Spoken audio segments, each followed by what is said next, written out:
السلام علیکم دوستوں، شاہد فیکٹ میں خوش آمدید۔ آج کی اس ویڈیو میں ہم وائکنگز کے بارے میں بات کریں گے۔ وائکنگز کون تھے؟ فرانس، انگلینڈ جیسی بڑی طاقتوں کو ہرانے کے بعد اسپین، جو اس وقت مسلمان ریاست تھی، اس پر حملہ کیا تو کیا ہوا؟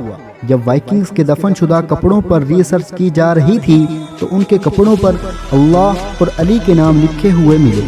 اگر ایسا ہے تو مسلمان اور عیسائی وائکنگز کو کافر کیوں کہتے ہیں؟ یا پھر وائکنگز سچ میں ہی مسلمان تھے؟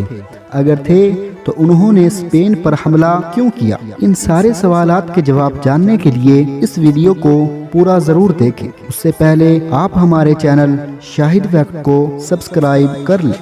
تو چلتے ہیں ویڈیو کی طرف۔ وائکنگز کینٹ ایریا کے سمندری لٹیرے تھے۔ وہ کینٹ ایریا جو آج ڈنمارک، سویڈن اور ناروے میں بٹ چکا ہے، ان لوگوں کے اپنی خیالی خدا تھے جن کی وہ پرستش کیا کرتے تھے، اس لیے مسلمان اور عیسائی انہیں آتش پرست کہتے تھے۔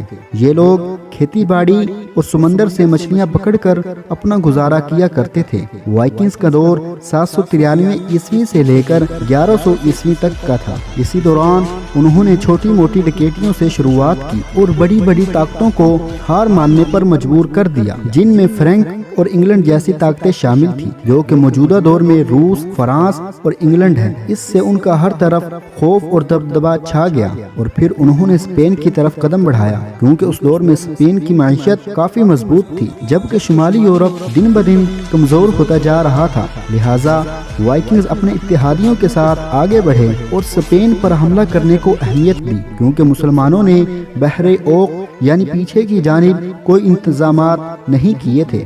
وائکنگز کے مطابق ان کو اس جانب سے کوئی خطرہ نہیں تھا، لہٰذا وائکنگز نے اس کا پورا فائدہ اٹھایا اور بحر اوق یعنی اس کے ساحل سے اسپین پر حملہ کر دیا اور ساحل پر واقع الزبن شہر کو 844 عیسوی میں لوٹ لیا گیا اور اس پر اپنا قبضہ جما لیا اور تقریباً 13 دن قابض رہے، اور اس دوران مسلمانوں سے لڑائیوں میں بھی مصروف رہے۔ اس دور میں اسپین اور پرتگال دونوں ہی خلافت قرطبہ کے زیر سلطنت تھے، جس کے امیر عبد الرحمن دوم تھے۔ اس لیے الزبن کے گورنر نے الزبن پر حملہ کے بارے میں خط لکھا تھا، اور 25 ستمبر کو وائکنگز گودل کوے دریا کی جانب سے سیول پر پہنچے اور وہاں انہوں نے قابل دفاع جزیرے پر اپنی بنیاد قائم کی، اور جب 25 ستمبر کو مقامی فوج نے وائکنگز کے خلاف جنگ کی تو انہیں بری طرح شکست ہوئی۔ مختصر محاصرہ اور بھاری لڑائی کے بعد 3 اکتوبر کو وائکنگز نے شہر کو طوفان کی طرح لوٹ لیا اور حال ہی میں تعمیر ہونے والی مسلمانوں کی عالی شان تاریخی مسجد کو جلانے کی کوشش کی، مگر ناکام رہے۔ جب عبد الرحمن دوم کو